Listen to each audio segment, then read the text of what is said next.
आज हम बात करेंगे why most of the beginners fail in crypto trading, stock market and forex. आज मैं आपको एक स्ट्रेटेजी दूंगा जो यूज करके आप अच्छे से प्रॉफिट कमा सकेंगे। काफी ज्यादा मेल आते हैं हमें लोगों के कि हमने इन्वेस्ट किया एक कॉइन के अंदर, उसको बाई किया और उसके अंदर हमें काफी ज्यादा प्रॉफिट भी हुआ, जैसे कि कमोबेश 200-300% उसके अंदर प्रॉफिट हुआ। उसके अंदर से हमने प्रॉफिट को बुक किया और दूसरे आल्ट कॉइन्स और शिट कॉइन्स के अंदर उसको इन्वेस्ट कर दिया। अब उन कॉइन्स के अंदर इन्वेस्ट करने से हुआ क्या, आल्ट और शिट कॉइन्स के अंदर ट्रेडिंग की और ट्रेडिंग के बाद हम अपने कॉइन के अंदर फिर दोबारा से वापस आ गए। उसके बाद हमने ओवरऑल एनालाइज किया तो 20%, 30%, 40% उसके अंदर हम लॉस के अंदर चले गए थे। लॉस क्यों होता है? क्योंकि जो बिगनर्स होते हैं वो किसी एक स्ट्रेटेजी को पकड़ के नहीं चल रहे होते। ग्रीन कैंडल जब बिगनर देखते हैं तो समझते हैं कि अब हम इसके अंदर प्रॉफिट कमाएंगे, बाई करते हैं कॉइन को और कॉइन थोड़ा सा ऊपर जाके फटाक से नीचे चला जाता है और काफी ज्यादा वो नुकसान के अंदर रहते हैं और वहां पे वो स्टॉप लॉस भी उनका नहीं लगा होता। वो उस कॉइन को अपने ज्यादा लॉस की वजह से सेल कर सकते हैं और ना उसको छोड़ सकते हैं। तो आज हम आपको एक स्ट्रेटेजी देंगे कि उसको आप यूज करके अच्छा खासा प्रॉफिट जनरेट कर सकेंगे। अब ये स्ट्रेटेजी है क्या? अब ये स्ट्रेटेजी ये है कि आप मार्केट का ट्रेंड समझिए कि जिस कॉइन के अंदर आप इन्वेस्ट कर रहे हैं वो कॉइन कितना स्ट्रॉन्ग है, उसकी कैप क्या है, उसके फंडामेंटल एनालाइज करें और उसके अंदर किस किस ने बाई किया हुआ है उस कॉइन को और कितने लॉन्ग टाइम के लिए ये इन्वेस्ट इसके अंदर करना है। सबसे ये इंपॉर्टेंट बात है कि उसके अंदर यही देखें आप जब आप इन्वेस्ट कर रहे हैं वो लॉन्ग करना है और कितने टाइम के लिए लॉन्ग हम कर सकते हैं। उस कॉइन का मौजूदा रिकॉर्ड क्या है और प्रीवियस रिकॉर्ड को भी आप देखेंगे उसके प्रीवियस रिकॉर्ड क्या है और उस कॉइन के अंदर कोई नए इवेंट्स आ रहे हैं कि नहीं आ रहा है और किसी के साथ वो पार्टनरशिप कर रहा है तो जिसके अंदर वो पार्टनरशिप कर रहा है वो कैसी कंपनी है, कोई बड़ी कंपनी है, छोटी है, इस कॉइन के ऊपर कैसे फंडामेंटली तौर पे ये इफेक्ट करेगा। नॉर्मली जो शिट कॉइन होते हैं उनमें क्या होता है, पंप एंड डंप वाले काफी ज्यादा ग्रुप होते हैं और वो पंप डंप वाले जो ग्रुप होते हैं उन्होंने किसी कॉइन के अंदर पहले से इन्वेस्ट कर रखा होता है और उस कॉइन को काफी ज्यादा ऊपर लेके चले जाते हैं।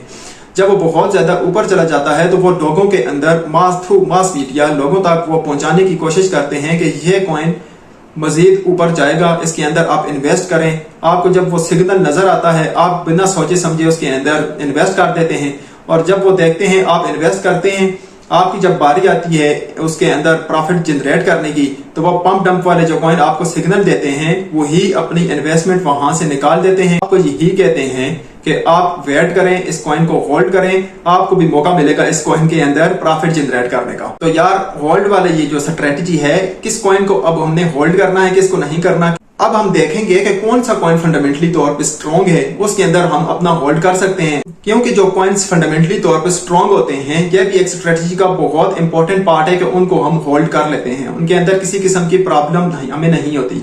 और जो शिट कॉइन होते हैं वो एक बार नीचे चले जाएं उनका ऊपर आना बहुत मुश्किल हो जाता है, इसीलिए आप उनके अंदर स्कैल्पिंग कर सकते हैं, लॉन्ग के अंदर उनको आप सोच भी नहीं सकते और स्टॉप लॉस आपने जरूर लगा के रखना है। नेक्स्ट वीडियो के अंदर हम आपको बताएंगे स्टॉप लॉस किस तरह लगाना है, कैलकुलेशन करके आपको स्टेप बाय स्टेप बताने की कोशिश करेंगे, समझाने की कोशिश करेंगे ताकि आप अच्छे से अपना स्टॉप लॉस लगाएं और प्रॉफिट जनरेट कर सकें। देखें अब स्ट्रेटेजी के जो फायदा होता है वो ये है कि आप इमोशंस मार्केट के जो होते हैं या फंड होते हैं उनको अपनी आप ट्रेडिंग से दूर रखने की कोशिश करते हैं, आप उनसे दूर हो जाते हैं। यानी अगर आपने किसी एक फंडामेंटली तौर पे मजबूत कॉइन के अंदर इन्वेस्ट कर रखा है तो अगर मार्केट नीचे चली भी जाती है बेरिश ट्रेंड के अंदर, आपको किसी किस्म की प्रॉब्लम नहीं होगी क्योंकि आपने जिस स्ट्रेटेजी के जरिए उस कॉइन के अंदर इन्वेस्ट कर रखा है उस कॉइन का भी एक दिन आएगा, वो जरूर ऊपर जाएगा और आपको प्रॉफिट जनरेट करने का मौका देगा।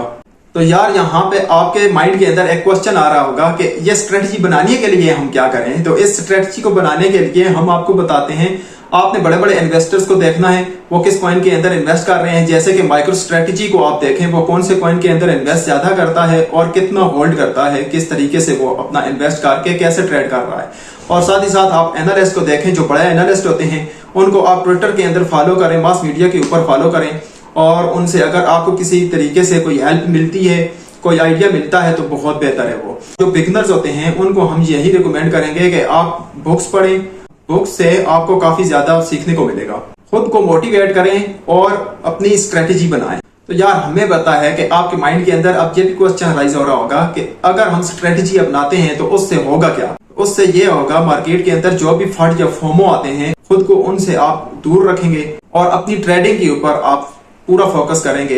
आपको पता होगा आपने एक बेहतरीन फंडामेंटली तौर पे जो बेहतरीन कॉइन है उनके अंदर इन्वेस्ट कर रखा है और आपको वो जरूर प्रॉफिट देंगे। फॉर एग्जांपल अगर मैं अपनी स्ट्रेटजी आपको बताऊं कि मैं किस तरह ट्रेड करता हूं, तो अगर मैं 10 ट्रेड लेता हूं तो उसमें से अगर मुझे 2 ट्रेड के अंदर नुकसान भी होता है तो साथ ही साथ उसके अंदर मुझे 8 ट्रेड ऐसी होती हैं जिनके अंदर मैं प्रॉफिट जनरेट करता हूं। तो यार स्ट्रेटजी तो काफी ज्यादा हैं जो हम आपको साथ ही साथ बताएंगे और आप हमारी वीडियो के अंदर देख भी सकते हैं और सीख सकते हैं कि कैसे उनको अप्लाई करना है। जो मेरी स्ट्रेटजी है, मैं 101% स्टॉप लॉस जरूर यूज करता हूं और जब मेरा स्टॉप लॉस हिट हो जाता है मैं उस ट्रेड से एग्जिट कर जाता हूं। फॉर एग्जांपल अगर मेरी 30 ट्रेड हैं, उनमें से अगर मुझे 10 ट्रेड के अंदर भी नुकसान हो जाता है तो कोई प्रॉब्लम की बात नहीं है, क्योंकि उसके साथ 20 ट्रेड ऐसी हैं जिनके अंदर मुझे जरूर प्रॉफिट होगा।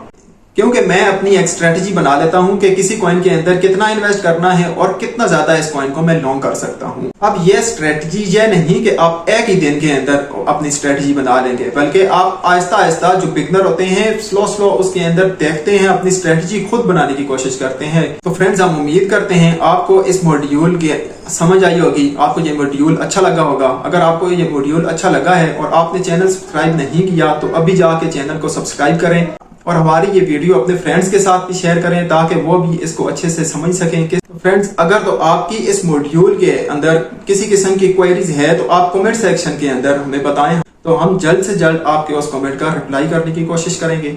हमारा नेक्स्ट पार्ट बहुत ही जल्द आने वाला है जिसके अंदर हम डिस्कस करेंगे कि हम रिस्क एंड रिवार्ड रेशियो को कैसे यूज करेंगे और अगर हम उसको यूज नहीं करेंगे तो हमें 100% लॉस होगा और वो कैसे यूज करना है वो हम अब नेक्स्ट वीडियो के अंदर इसको जानने की कोशिश करेंगे। इसलिए चैनल को सब्सक्राइब करें और बेल आइकन को जरूर प्रेस करें, हमारी नेक्स्ट अपडेट आप तक आसानी से पहुंच सके।